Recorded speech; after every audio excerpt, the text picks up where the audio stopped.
Alright, someone check the stream, make sure we're live.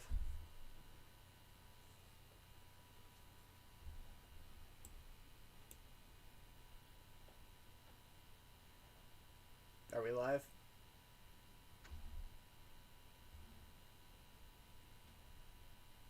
Yes, we are. Jefferson, I think. Alright. I only see white on this. Let me look. Alright, yeah. Alright, welcome everybody to another edition of... Welcome everybody to another edition of 2K Weekly. I'm your host, TaipeiJoey101, once again here with Danny V and our guest host, DaPigBear. We're at weeks... Hello? Hello. We are currently entering week 7 after a sort of a down week in week 6, but we have a lot of chaos coming in the next 2 weeks alone. So a bit of a break this week, but we still have a lot to talk about. But first off, before we begin, I want to mention that 2K Universe is now heading to Tumblr. We have a new Tumblr blog that we're starting. Tumblr.com/2KUniverse at 2KUniverse. Follow the account for exclusive updates and bonus content that you won't get on the main channel for a while, including the upcoming 2022 MLB playoffs, which I've done some simulations for. They're going to be a bit of a hoot. I think you all will enjoy them. But let's get into our top stories of the week. Don't have a title for the first one, but whatever. The top 5 are still untouched for the first time this season. This is the most calm that we've had up there all year. Florida State did get a top 10 upset in, however, beating the number 10 Tar Heels. Number 25 Oklahoma started coming back late, but 5 picks kept them from beating the Longhorns in the classic Red River rivalry. Georgia Tech is definitely a team who's going to bounce up after beating a SEC contender in Auburn. A third-string wideout caught the game-winning touchdown for the Irish in overtime over Minnesota. The would-be BCS buster Sam Houston gets upset by Texas Arlington. UMass continue an improbable run as they upset West Virginia. The Syracuse Orange are back in the driver's seat as a Big East contender as they take down the number 12 Rutgers Scarlet Knights. And Northern Illinois, with their win over Bowling Green this week, have officially tied the 35 regular season win streak that Oregon set back in 2010 through 2012. They're off this week, but they'll be back in their home stadium to try and break the record against Ball State. Any headlines jump out here for you guys, Danny? That the big one should be Florida State, who surprisingly beat number 10 UNC, and Florida State's looking like they might be the best team out of the ACC. Pigbear?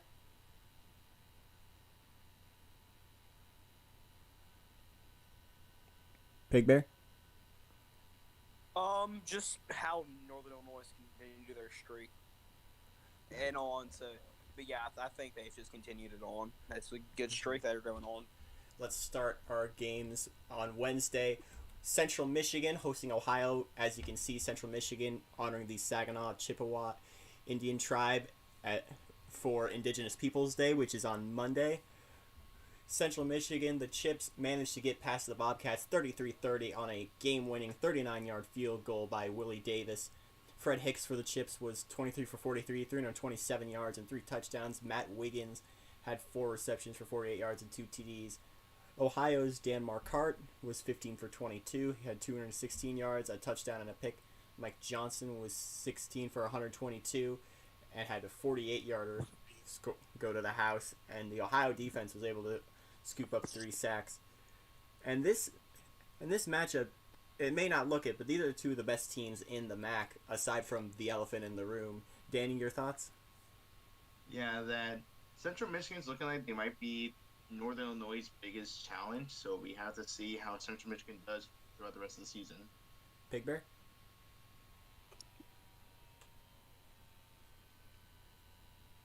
I just think with the Chippewas, good win over a tough Ohio team, and yeah, I think outside of Northern Illinois, the only team I can see win the MAC is Central Michigan.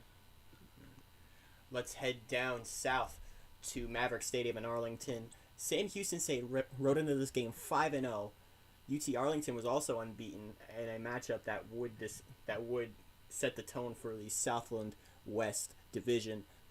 And Sam Houston had a great performance. Stephen Gunn had 38 attempts for 66 yards and 2 touchdowns, 4 sacks for the Sam Houston State Bearcat defense. And quarterback Ryan Waters was 6 for 15, had 186 yards, 2 TDs, and a pick. But it was UT Arlington who was able to come through. Justin McFadden was 13 for 20, had 47 yards through the air and 4 touchdowns. Calvin Vaughn had 4 receptions for 72 yards and 4 TDs. And Derek Adams, the running back, got the game-winning 73-yard receiving touchdown for the Mavs. And that puts UTA firmly in second place in the division, only behind Stephen F. Austin. Pigbear, what are your thoughts here on how this affects the Southland?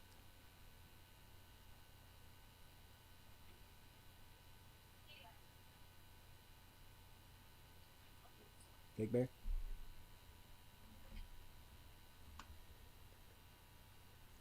Pigbear. Yeah, I just think it's a battle of those two unbeaten Southland teams, and it really busted, well, the BCS buster. Could UT Arlington fall into that role? I'm not sure, though. Danny? Yeah, that Sam Houston State, they really needed to win this game so they could have, been like a really good spot for the Southland Championship, but now UTA has one more big test, and that's Stephen F. Austin. Stephen F. Austin is currently 6-0. They got to win this week.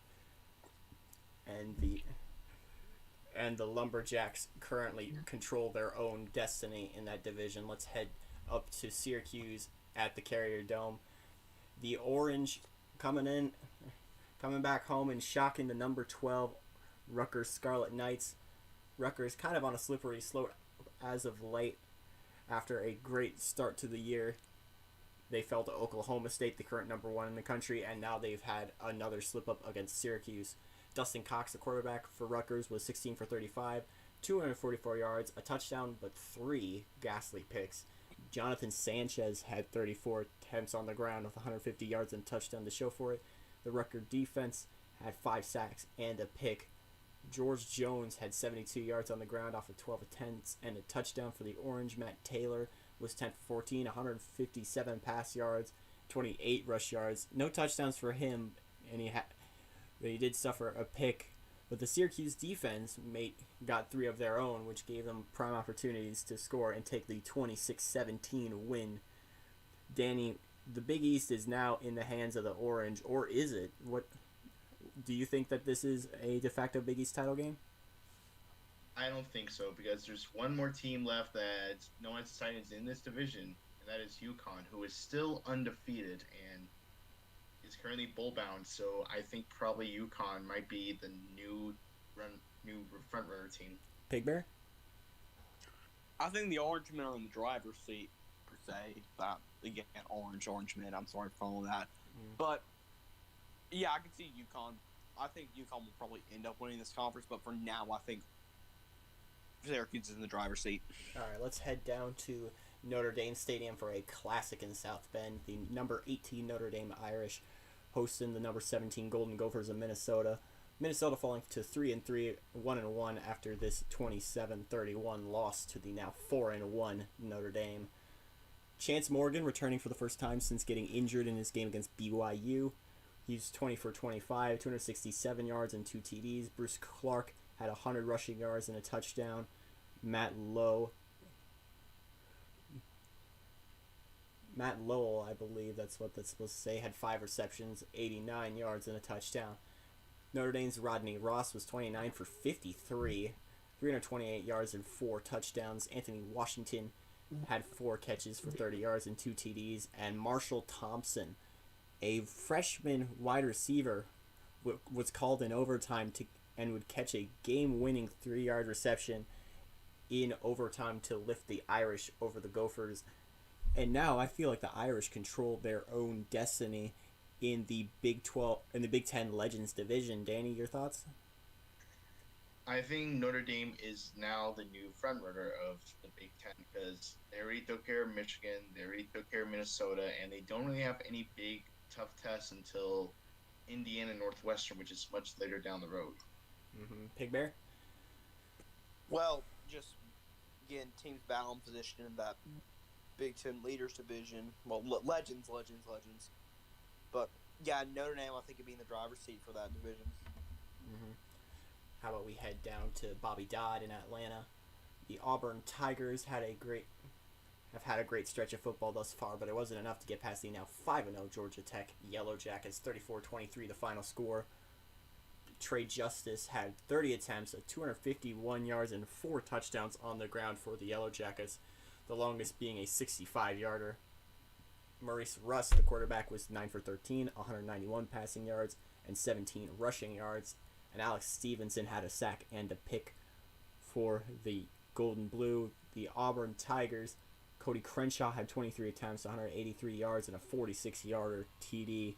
Matt Wood was 14 for 30, 191 yards, but he only has an interception to show for it. And Auburn just fell big in this game. They led 23-3 at the half, and it's terrible to see them lose such a big lead, especially to one of their biggest rivals. Danny? Yeah, this was a big game for the SEC, a big rivalry game. Auburn needed it so they could be a new contender for the West. And now Georgia Tech seems like they are potentially the best or the second best team in all of the SEC. With this loss, Auburn falls back to third place. LSU is first in the SEC West. Second, Auburn fans, you won't like to hear it, it's Alabama that's ahead of you right now. Let's head to Hadley, Massachusetts for a Big East showdown between West Virginia, who's been struggling as of late, and UMass, who has been having a season to remember. Even more so now with a big win over the Mountaineers. West Virginia's Todd Joseph had 6 receptions for 74 yards and a TD. Dennis Webb was 28 for 45, 327 yards and 2 touchdowns.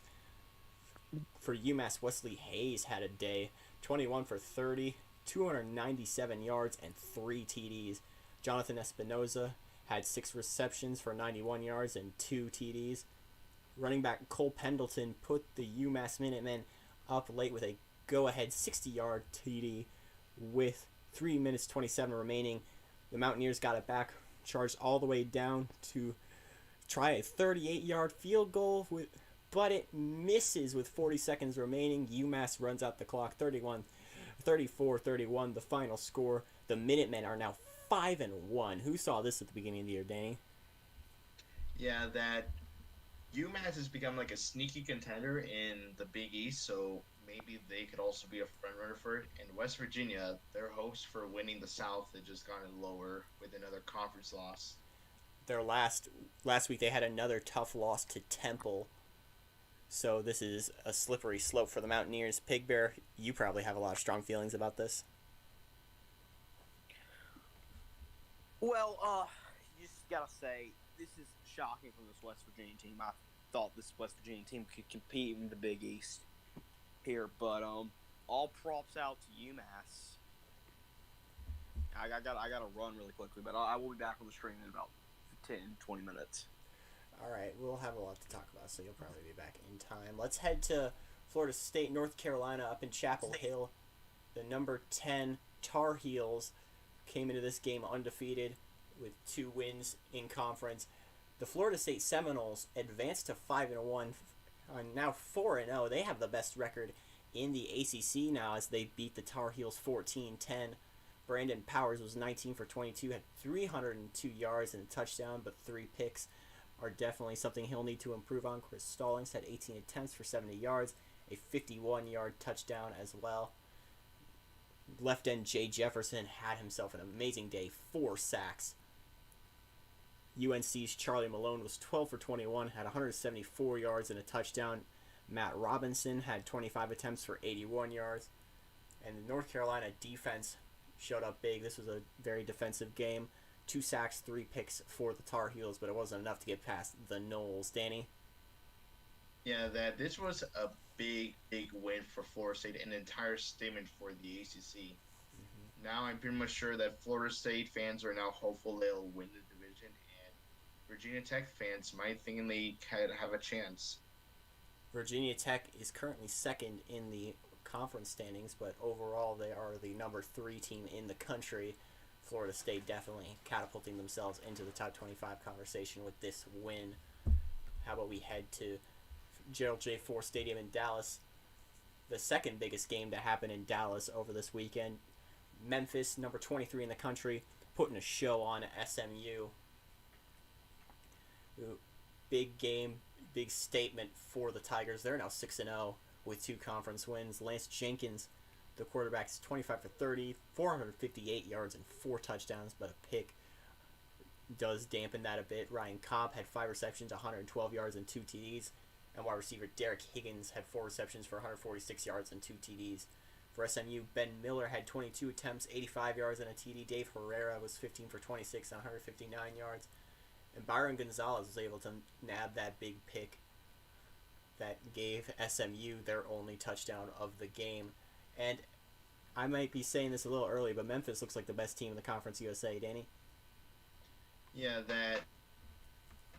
this is a defining game for the CUSA. Now the 2 front runners in the West are Memphis and Southern Miss. So we got to see between those 2 who will be the best one to come on top. Mm-hmm. Let's head over to the West Coast for our last 2 games. The LA Memorial Coliseum, one of the most prestigious venues in the world.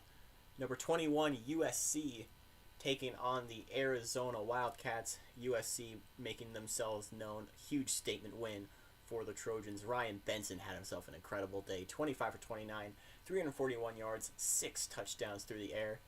Brandon Williams had 8 receptions, 140 yards, and 3 TDs, including a 54-yarder. Bobby Singletary, the running back, had 116 ground yards and a 53-yard touchdown. Just explosive offense for the Trojans. Daniel Wilson for the Wildcats was 25 for 48, 368 yards, a touchdown, and 2 picks. Kevin Boyd was 16 for 75 with a touchdown, and Patrick Keys, the wideout, had 6 receptions for 103 yards. USC improves to 5-1 in conference, and if you ask me, they are a scary team for Stanford as these 2 collide later in the season around week 10. That'll be a game to watch, Danny. Yeah, that USC got themselves a good win, and for Arizona, this might have been a disappointment, but this is at least a step up from last year where they at least have themselves a pretty good amount of wins. Definitely better than last year. Our last game of the week, we show a team who shocked the nation not too long ago with a big win over the ranked New Mexico State. Nevada is still unbeaten with another win over the Pacific Tigers at McKay Stadium in Reno. For Pacific, Kerry Clifford was 19 for 37, 342 yards, a TD, and 2 picks. Matt Perriman had 3 receptions for 90 yards and a TD, and Brandon Mitchell had 61 yards on the ground and a touchdown. Nevada's Leonard McGee had 115 yards and 3 touchdowns rushing. Mark Marshall was 18 for 21, 268 yards and 2 TDs, and James Jones had 4 catches for 56 yards and a touchdown. The big takeaway is Nevada may be one of the best teams in the BCS Buster category, but don't sleep on Pacific. They're having themselves a much better year than we've seen in recent memory. Danny? Yeah, that Nevada, they have really gone out to a great start, and let's hope they can continue this on through WAC play. And for Pacific, they really got to pray they could get the bowl eligibility. All right, Pacific does have a chance at it. They do play other California schools who are not in as advantageous a position, but we'll have to see there. Taking a quick glance over other scores, we now have a highlight section so you can see the most important games easily. Miami, Ohio, continuing their streak with a big win over Akron. Moving to Thursday, Toledo, almost getting a win, but just has it snatched away by Eastern Michigan in overtime on Thursday. On Friday, we have a couple games. Southern Miss, another win on their repertoire over Rice. New Mexico State picking up the pieces. They take down a Liberty team who will be important in a bit. And Charlotte on the road in New York City takes down St. John's by 34-31 the score. As we'll look at Saturday. But before we do, Danny, any big games from the weekdays? I think the most surprising one was on Wednesday between Butler and Kent State. Like, that's a good win for Butler, and FCS over an FBS is always going to be a big bet, but it's still surprising. It's going to be a big deal to see that. Let's head to Saturday. We'll start on the left. We have a couple games to mention. Of course, the game we streamed, Texas taking down Oklahoma 36-27 in the Cotton Bowl. Baylor taking Kansas to task 44-7. An overtime game in West Point, Army getting past Cincinnati 38-37. Coastal Carolina is 6-0 with a win on the road over Western Kentucky 33-10. And Northern Illinois ties the all-time regular season win streak record at 35 with a win 30-13 on the road over Bowling Green. As we mentioned, Week 8, they get the chance to break that record at home against Ball State. And the last game in the first category we'll mention, 43-19, Michigan taking down the Iowa Hawkeyes. Danny, in that first column, your biggest game? Yeah, I think the biggest statement, besides, of course, the Red River Shield, which that was a great game, would have been Cincinnati against Army. I mean, that right there was a very close one for Army, a little bit of scare. And for Cincinnati, you're thinking their fans are starting to lose hope for the season. They have had a disastrous season this year. Moving to the middle column, Pitt taken a task by what you consider to be one of the best teams in the Big East, UConn. Definitely a good showing for them. We already mentioned Rutgers, Syracuse, Texas A&M. Just not enough to beat Missouri at home. Northwestern falling to Ohio State, 34-13. The Buckeyes having a surprising year of their own. USF beating East Carolina, 23-13. East Carolina seems to be in free fall. A similar thing happened to them last year. Hopefully they don't repeat history. The number one team in the country, the Oklahoma State Cowboys, proving that with a big win over Texas Tech 48-13 at home. And in overtime, Georgia improves to 4-1 over the Vanderbilt Commodores. Biggest game in the middle line, Danny? Yeah, for me, I think one of the biggest games, I don't know, is based on it's basically Rutgers against Syracuse. That game was a huge win for Syracuse and a very much of a downer for Rutgers. So we gotta hope if Rutgers could come back, especially after next week. I'll move to the right here. Georgia Tech, we mentioned, beating Auburn. FAU getting a much closer than expected FCS win over Stetson. But Virginia Tech putting on a clinic against Miami. Kansas State upset at home by the Colorado Buffaloes, 27-24. Or Colorado racking up a bunch of upsets. They are now on top of the Big 12 North. Illinois beating Wisconsin on the road 30-14. UCF in overtime, once again getting a conference win, this time over UAB 42-38. And the last game we'll mention here, a complete shellacking of Kentucky by Alabama, 70-9 the final score there. Big games here, Danny? Yeah, for me, the game that I really like here would be UCF UAB, because UCF is starting to look like they're the best team out of the East, and that didn't really look like that to start, considering they won 3 straight after losing 3 straight. Had an amazing turnaround there in such a short amount of time. I also want to point out an 80-20 win, New Mexico beating Montana. That's one of the highest scoring games we've seen this year. Let's head to the last games of the October 8th slot. In the exact opposite of the 80-20 New Mexico-Montana game, Western Illinois beating Drake 8-6, the final score. Air Force beating Eastern Washington 49-26. EWU approaching a minus 200 point differential after only 7 weeks.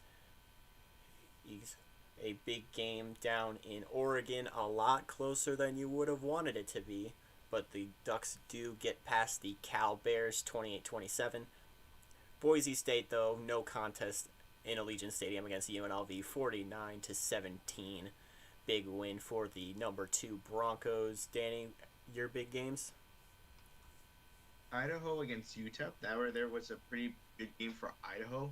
At first, they got beaten by Washington State and Boise State, which that was a pretty bad loss for them. But then they bounced back, and they are now one of the best teams in the WAC. Let's head over to the race for the conference championship. We'll head through this a little quicker than we had before, but we will spare some extra time so Pigbear can get back here. Let's take a look at the ACC, the top 4: Florida State, South Carolina, Virginia Tech, and UNC. My favorites right now are Vatech, and still I am feeling the Tar Heels can take the second spot in the ACC title game. Your thoughts?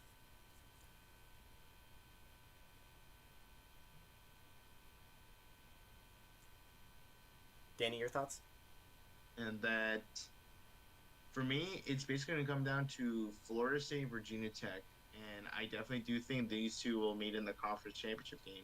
Let's keep this rolling. Big East, UConn and UMass combining for an 11-1 record, 7-0 in conference combined. They're the two big hitters. Temple is 3-0 in conference. I like the Minutemen and the Owls to play in the conference championship. What do you think? Yeah, that for me, UConn is going to be the team to win on the North, and for the South, it's going to be a close match between Temple and Pitt. Interesting. The Big Ten. Right now, the top teams in the Legends are Notre Dame and Northwestern. Michigan right behind the Wildcats. I think the best team in the Big Ten Legends has proved itself to be Notre Dame. And don't be surprised if a team like Michigan State it makes a rally near the end of the year. But I'm picking the Irish to take the division. The leaders is right now led by Indiana, but I'm going with Ohio State to creep out and sneak away. But I think Ohio State might still be trumped by Illinois. I see Notre Dame, Illinois being your conference championship game. Danny? Yeah, my game is going to be Notre Dame against Ohio State. That's going to be my conference championship game, so that's what I think in my opinion. Mm-hmm. The Big 12 currently in the driver's seat are the Colorado Buffaloes with their big win over Kansas State, who's still sitting at second. Missouri is also a contender, as is Kansas. People still forget, even in spite of their loss to Baylor, they still have a great chance of making it. I saw you edit that there. I think the Buffaloes, though, are the best team in the conference. Or the best team in the division, at least. The Big 12 South is clearly Oklahoma State's, made even clearer by Texas's win over Oklahoma, which now puts them in the driver's seat. All they got to do is beat the Sooners at the end of the year. Danny, your thoughts on the Big 12? Yeah, the South is obviously going to be Oklahoma State unless Texas could pull off a miracle. And for the North, it's really tough to decide because Colorado, Kentucky, Kansas, and Missouri, they're all right there, right by each other. I don't think Kentucky's in the North. Let's head to the conference. Kansas, sorry. Yeah. Let's head to Conference USA. The East is really a one-horse show, and that's UCF. I think that they're by far the best team in that division. And the West is much more competitive. Southern Miss, Memphis, and even teams like Houston and SMU as well. But I think the Memphis Tigers are the best team in the Conference USA. Danny? Yeah, for me, in my opinion, UCF will definitely win the East, and I'm happy for that at least. But they do have a tough game this week against Houston, so we have to see how that goes. And for the West, I'm going to pick Memphis to probably beat Southern Miss eventually later on this year and to win the conference in the division. Let's skip ahead to the Ivy League.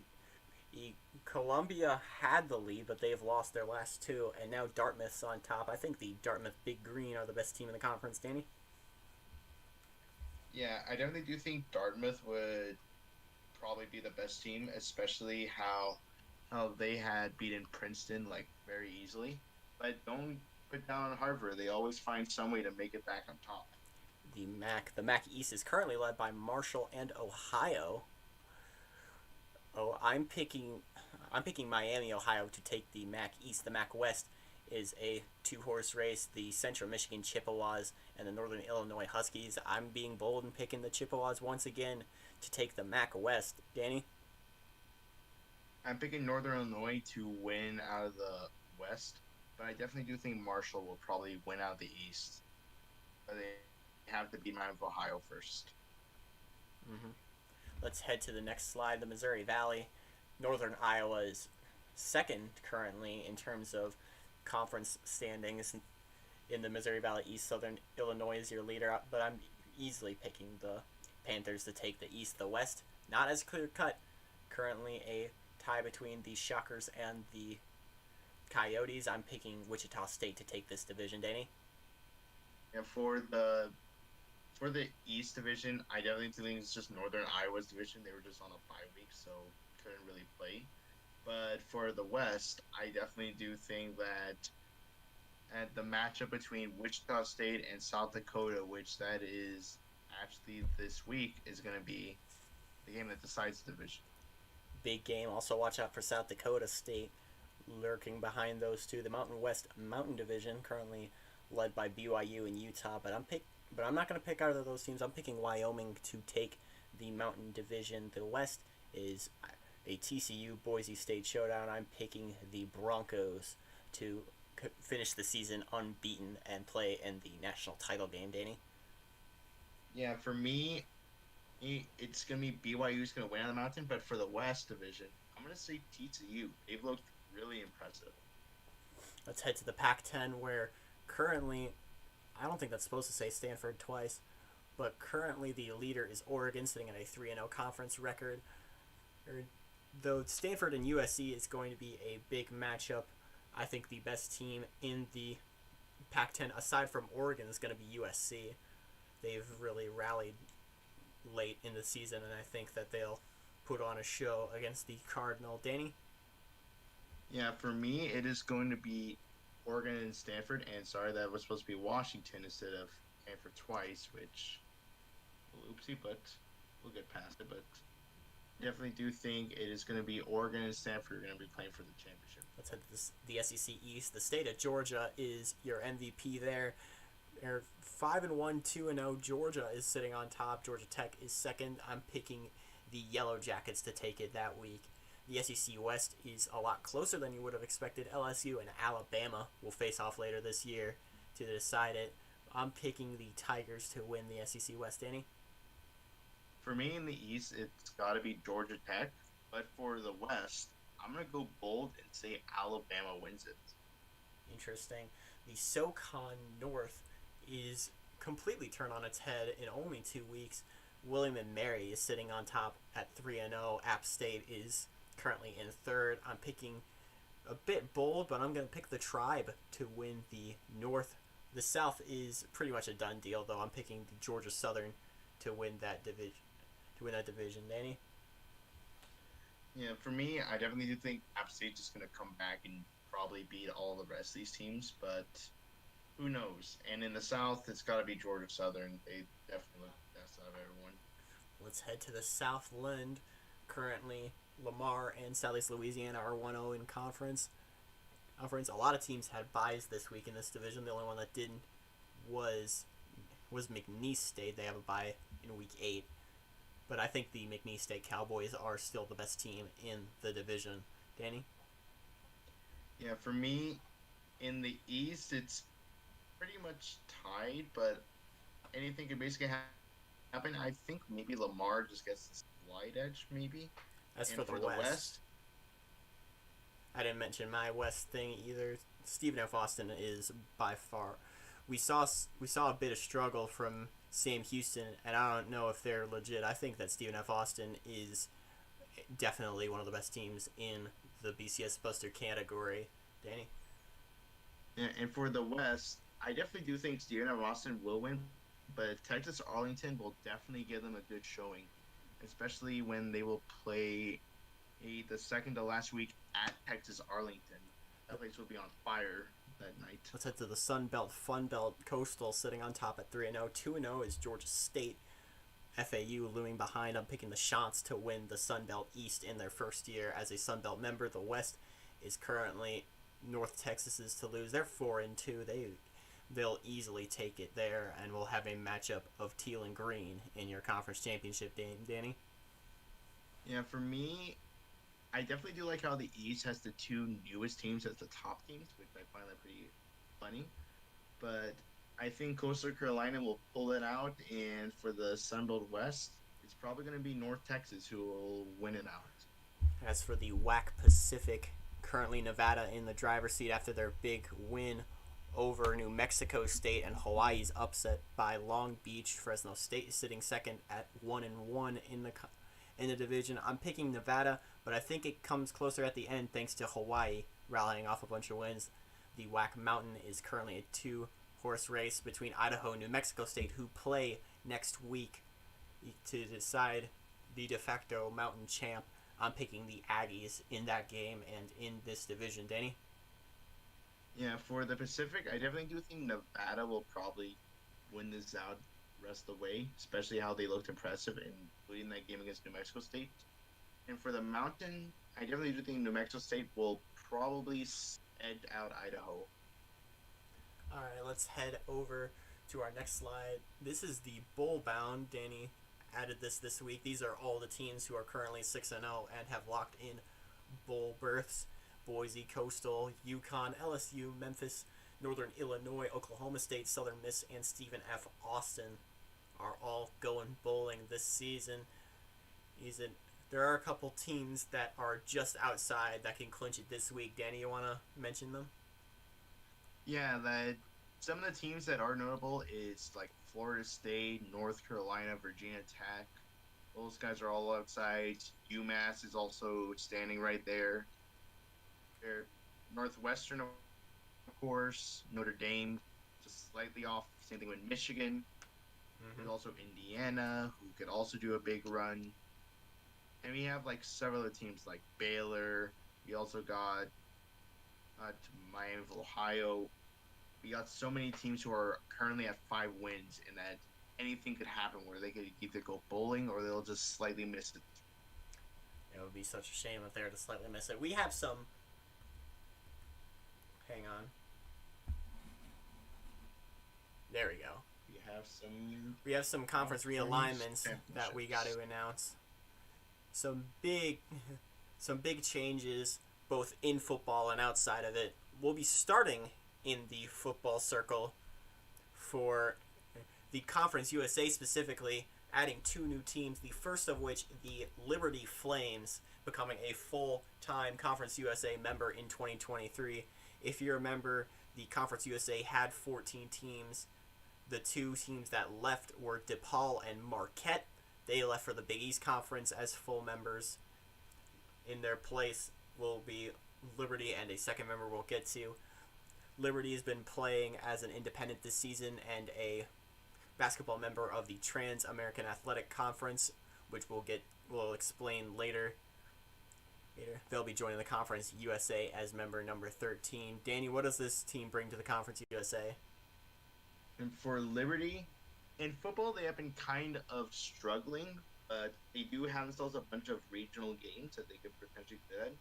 But their big thing is in basketball, which that right there is going to be huge for them. Let's take a look at the other team. Coming from the WAC is Tulsa.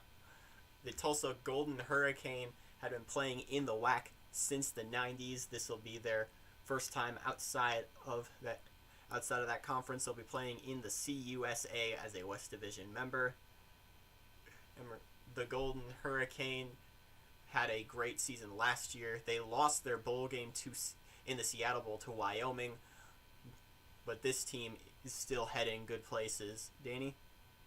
Yeah, that this team brings a lot, especially in football. They have rivalries with several teams in the CUSA. Like, they have a long history and rivalries with SMU, Rice, Houston, Arkansas, Memphis, UCF they have a rivalry with, and this could really be big for the conference, bringing in this great of a team. Yeah. as there's your 14-team Conference USA: Arkansas, UCF, Cincinnati, East Carolina, Houston, Louisville, Memphis, Rice, SMU, USF, Southern Miss, and UAB all are now joined by Liberty and Tulsa, which makes a 14-team Conference USA. How does this change the balance of power in the CUSA, Danny? Well, for Liberty, they're mostly here because they're a good basketball team, which it's very good for them. But they can maybe do a little bit of some competition if they wish to improve on. But for Tulsa, this could really put a damper on a lot of hopes, especially against a team like Houston, SMU, Memphis, maybe. So this will be really much a big competition for both these teams. All right, let's head over to another move we got to talk about in football. The Kennesaw State Owls, coming from the Big South in the FCS, are going to be joining the Socon in 2023 as an FBS member. The Owls were a consistent playoff contender for nearly a decade since they added football back in 2015. They've been a Division I member since around 2008, but they only added football in 2015, and immediately this program has been off to good things. They'll be a football-only member as they'll remain a Sun. Danny, what does Kennesaw State bring to the Socon? What Kennesaw State does is that they, number one, they bring in the Atlanta market to the Socon, which that's a market they've really been needing ever since Georgia State left. But also that they do bring a pretty good football program. Let's hope they can make the transition. And let's see what else they do, because now they're going to be a 13-team conference. And there have been some rumors that maybe either Georgia State or Coastal Carolina returning, or maybe another team from the FCS would join. We'll have to see how those pan out. Let's head outside the realm of football to basketball and beyond. Another team joining Division I is Lemoyne. They are based out of the New York State area. They're playing the 2022 season as a Division I independent. 2023, they'll be joining the Metro Atlantic Athletic Conference.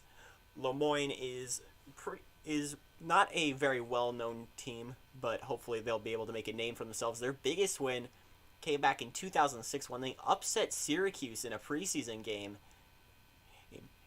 This basketball team is nothing to scoff at, as is their lacrosse program. Danny? Yeah, the MAAC was already a very good basketball conference.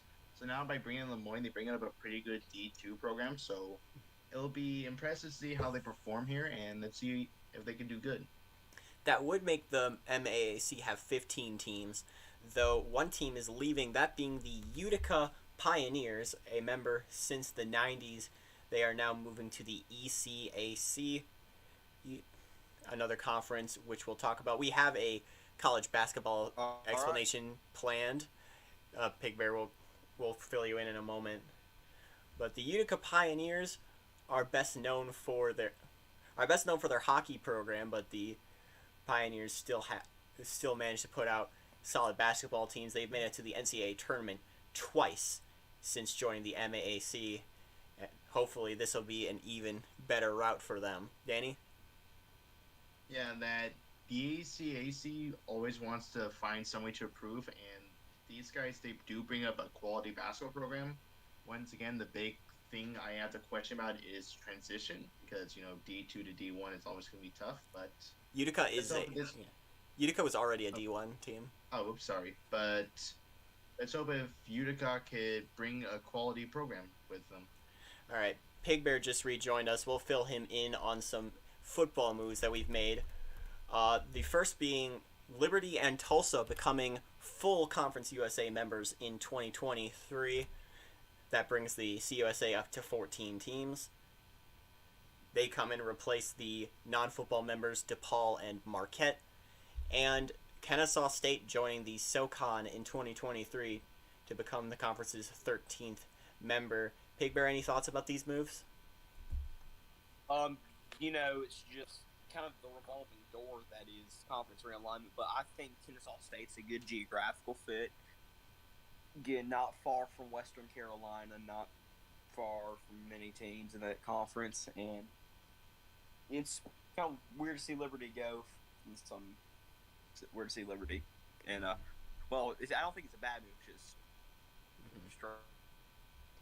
strange. We'll head back to where we were. We also mentioned Lemoyne moving up to D1 in the Metro Atlantic Athletic Conference. They're currently a D1 independent for the 2022 season, but they'll become a full MAAC member in 2023. And we also mentioned Utica moving from the Metro Atlantic to the ECAC. Maybe Utica will have some steamed hams. That's an Albany expression. Ah.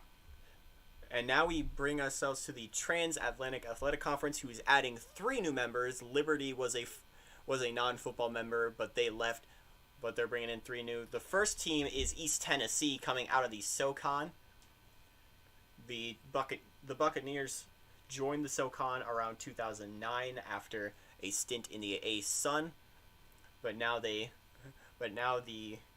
Tennessee-based school is being lured out to the TAAC, a conference that just started play this year. They'll become a full member next season. Danny, Pigbear, any thoughts?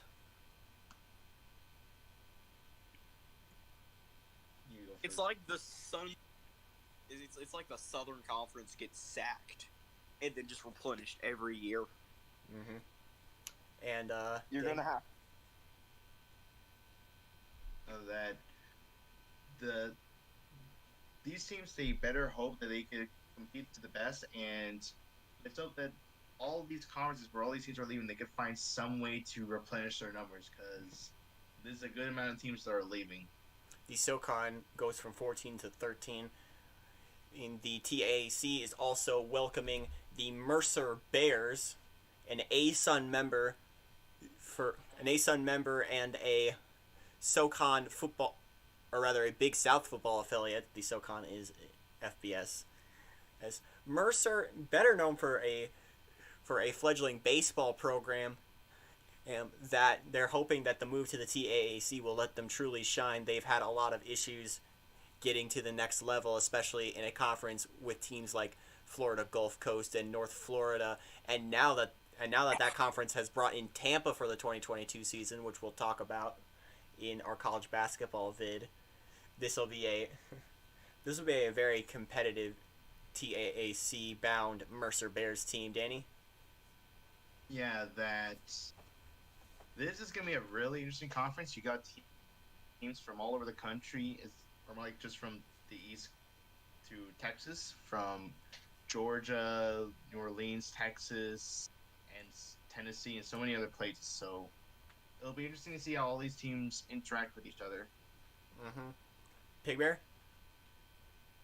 Just seeing the whole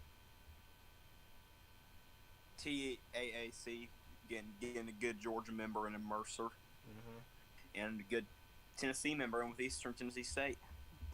We'll be staying in Georgia for the third and final additional member in the TAAC, a new member of the D1 for 2022. They're playing as an independent, but they'll be a full TAAC member in 2023. And this team you might already know. This is Georgia Fairburn. The Pandas are better known for their football program, who are currently a D1 FCS independent. Their football future is still to be determined, but the Pandas joined the TAAC after wrecking house for years in D2.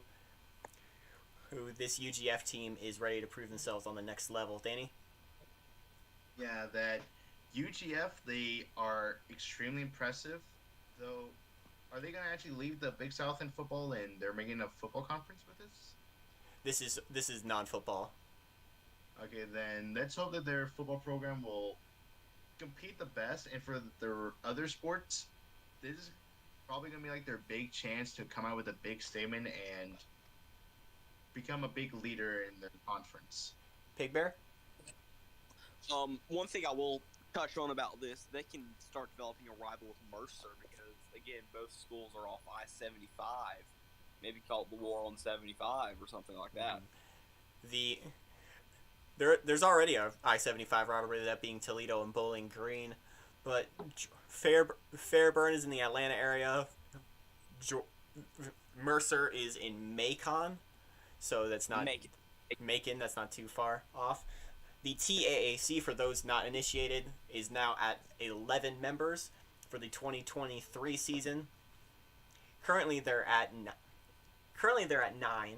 Birmingham Southern, Centenary of Louisiana, Dallas Baptist, Jacksonville State, Loyola New Orleans, who is new this season, North Alabama, Tarleton State, Texas A&M Commerce, also new this season, and Liberty are the current members. Liberty is leaving for the Conference USA, as mentioned prior, but joining the conference will be UGF, Mercer, and East Tennessee State. Who do you like in this conference, Danny? I really like UGF. They're always like a bit of a wild card, so it's good to see how they could perform. And maybe also Tarleton, because they are new to D1, but they've already proven that they are fully willing to commit to D1. So let's hope that they could bring some new momentum. Pigbear?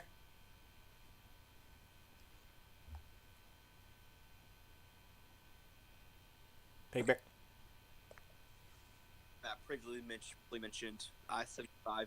That previously mentioned I-75 game, but I think it's a good, well-rounded, based in the Southern Region Conference. Mm-hmm. I'm gonna pick different from you guys. I like the Gentlemen of Centenary. They come from the Summit League after a long stint there. They're now back in a more local conference, but the Gents are probably the most experienced of these teams in competitive play. They've had a lot of close calls in nearly making NCAA tournaments, and they've made the NIT 3 times. So the Gents may be ready for their first ever March Madness ticket punched. I'd like to see them. Let's head to the top 25.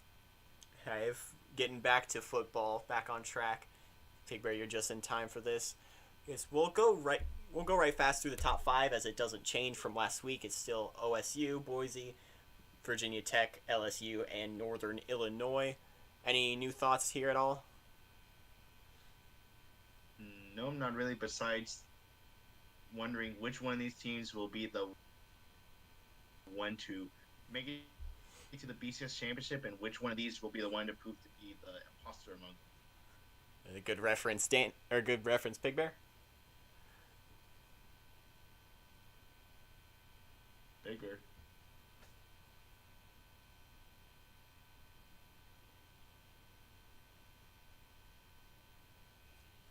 Pigbear.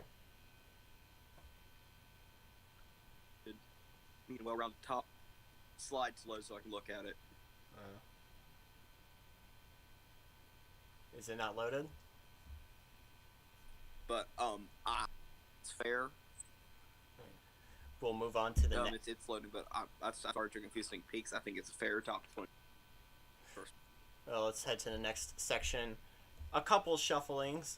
Number 6 Michigan, 7 Stanford, 8 Indiana, 9 Georgia Tech, leapfrogging number 10 Oregon after beating Auburn. They're still unbeaten. Is Georgia Tech jump out to you, or is there anyone else here? Yeah, the team for me that Big Brady first. I think I'm really high on the Ramblin' Wreck. Really chances in the SEC this year. But yeah, Georgia Tech stands out loads to me. And Danny?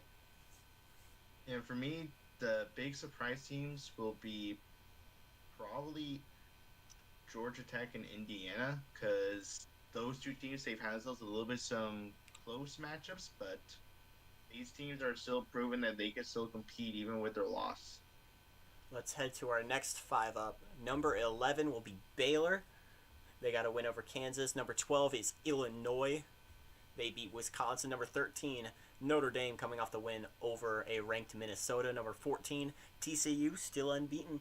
They could be a thorn in the side of the Broncos. And number 15 is USC, jumping big after a lot of teams below them ended up falling. I like the Trojans here. What are your thoughts, Danny? Yeah, that for me, I think the biggest team out of these guys is Notre Dame, because it was only just a few weeks ago when they weren't even ranked. So now they're in the middle of the pack of the rankings. Pretty impressive by them. And Pigbear? Yeah, again on the Fighting Irish, I think I'm looking for their game with Michigan. That could be a really good one. They already played. Oh, never mind then. But no, I'm high on the Fighting Irish. They control their own destiny, if I'm not mistaken. Correct? They did beat Michigan, so they do. Their big game. They have a big challenge though coming up with Michigan State. That team could play. Spoiler. Let's head to our next 5 up, 16 through 20. Number 16 will be UConn, coming off a win over Pitt. Number 17 is North Carolina, slipping down 7 spots after the loss to Florida State. Number 18 and 19, the top 2 CUSA contenders, Southern Miss and Memphis, respectively. And number 20, New Mexico State. They got that loss, but they're still a 5-1 team and one of the high-scoring teams in the nation. Pigbear, what are your thoughts on these 5? Just seeing Carolina slip down the rankings. Again, I think Carolina will rebound from this, and I think they'll go to the ACC championship in the end. Mm-hmm. Danny?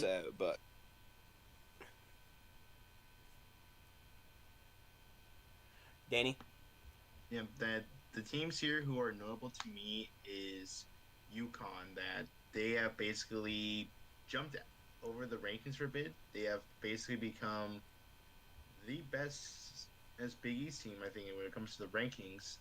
And Southern Miss, they're still a surprise team for me. I hope they can still keep up this momentum. UConn won't be the only top 25 Big East team. Number 21 is Florida State out of the ACC, getting that big ranked win over North Carolina. Number 22 is Nevada. Nevada got a upset win over New Mexico State. They're 6-0.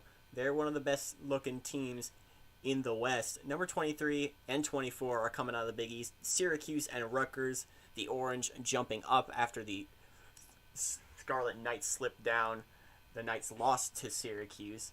And number 25, taking Oklahoma's spot in the top 25, is the team that beat them, that being the Texas Longhorns. They're back. Any thoughts on these 5, Danny? Yeah, that Syracuse, they were always just looking into the top 25, always out, so now they finally got their chance to be ranked. And Nevada, they still had themselves a big opportunity to maybe sneak up some more on New Mexico State, especially with their big win over them. Pigbear? I want to talk about Florida State. Again, they beat Carolina, but still ranked behind them. I think that's fair, because in the grand scheme of things, I think it'll be Florida State, Carolina for the ACC championship. And not Val-Tech. Interesting. Mm-hmm. Let's head to the others receiving votes. Teams that dropped out: Kansas State, Northwestern, Oklahoma, and Minnesota. Also looking out on the outside, FAU, Alabama, Hawaii, Stephen F. Austin, Miami, Ohio, and Coastal Carolina are all unbeaten, though they may still, to the committee, be unproven. As for other teams looking on the outside, looking in, Alabama is 5-1. They're still rolling as you'd expect. Arizona State, they dropped out, but they're still sitting as a one-loss team. As for other outsiders, Georgia Southern is 4-1, as are the Mountaineers of App State. I would like to see the Eagles ending up being the best team in the Socon, but we'll have to see if they pop back in the top 25 again. Danny, anyone here you think that could slip back in or slip in for the first time this year, Danny? Probably either Alabama or Stephen F. Austin, because those guys have had themselves very good games. They've had themselves very good wins and a lot of points they score. And I want to talk about a team that I found very disappointing, Kansas State. They went from a top 10 team to now not even being ranked, so quite disappointing for them. And Pigbear? Again, I think I'm high on the Lumberjacks too, and high on the time. I'm also high on the Mountaineers to come back and win the Socon. All right, let's head over to our players of the week. And my pick for player of the week is Wesley Hayes, the quarterback out of UMass. He had an amazing game in the snow. I don't know if I mentioned that. Our first snow game of the year. which was Quite exciting. early. You always get an early snow sometime in the north. 21 for 30, 297 yards, and 3 TDs for the quarterback out of UMass. Jefferson, the left end out of Florida State, is also worth mentioning. 4 sacks, 8 TFLs, and 2 forced fumbles. Ryan Benson, the quarterback from USC, definitely a close second in quarterbacks. 25 for 29, 341 yards, and 6 TDs through the air. And Ronnie Bryant, the free safety out of Texas, we saw his dominance on defense on stream. 9 tackles, a TFL, and 2 picks, including a pick where he collided with another player, but another Longhorn, and still managed to pull it in. And Danny, who do you like from this field? For me, from this group, I really like the quarterback out of Massachusetts. He put up a lot of points. He threw and ran for a lot of yards. He has a very, very good percentage and a good win against West Virginia, which is always going to be a applause for me. Pigbear? I'm going to have to go with Jay Jefferson of Florida State. You know, the game is won within the trenches, and he just proved that against the Tar Heels. With 4 sacks and 8 TFLs. If the game is won in the trenches, then that Florida State-North Carolina game was the Somme. 14-10 was the final score there, if you didn't see. Yeah. And we'll take a look at the games to watch for next week. One of the biggest rivalries from where I'm from. You got to watch out for Michigan State. No matter how good either team is, it'll always be a challenge, especially when the top 10 Wolverines are heading into Sparty territory. But the biggest game in the Big Ten, maybe Indiana heading to Ohio State. Another potential for a top 10 upset on the road. We'll have to see Nebraska and Missouri playing for a bell. Alabama, Tennessee, it's the 3rd Saturday of October, another classic rivalry. The space race down in Houston between the Cougars and the UCF Knights. UCF trying to get back in the black after being in the red to begin the year. Oklahoma State, number 1, taking on the number 25 Texas Longhorns on the road. New Mexico State and Idaho.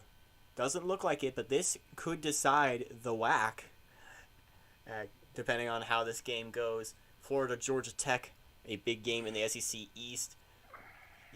And UConn, Rutgers, a clash for the Big 12 North crown. Danny, any big games for you? Yeah, the big games for me to watch would be UCF against Houston. Whoever wins this game will definitely show a huge trajectory for them. If UCF wins, the Fairburn Bears start clicking in tickets for the CUSA Championship, and for Houston, that'll be their chance to finally get back into the CUSA race. And Pigbear? Give me the Truckers and the Tar Heels in Chapel Hill. I think that would be interesting. I know Dave's show is not a team who affects the ACC, but like on full conference game wise, but it could have some effect onto the Tar Heels season. Just going on, say the Truckers going to Keenan whatever Memorial Stadium and get the upset. Yeah. My pick for the game, and the game we'll be watching on Saturday, though, is that last one there. We'll be heading to Piscataway for number 16 UConn heading on the road to take on the number 24 Rutgers Scarlet Knights. A deceptively good Big East showdown here in Piscataway. Who do you guys have in this one? I'm picking the Huskies. I'm going to go all Pat McAfee here. I like UConn. I like their trajectory. And Danny? Not yet. Not so fast. That logo looks like somebody's mom. Looks like someone's mom. And it's in Piscataway. I think their fans will show up for this one. Give me the Scarlet Knights. I mean, I don't know about you, but my mom does look like the letter R. Danny? UCON. UConn. Very, very good. I meant look like the logo. I meant UConn. Yeah. But that is true. My mom is an anthropomorphic letter R. Thank you all for watching tonight's episode of 2KU Weekly. We hope you enjoyed. Don't forget to check out the Discord and the Tumblr in the description. I'll be hopefully posting some baseball scores to the Tumblr soon as the MLB playoffs get kicked off for us here. Thank you all for watching tonight's stream, and we will see you on Saturday for UConn Rutgers. Fire Matt Roll.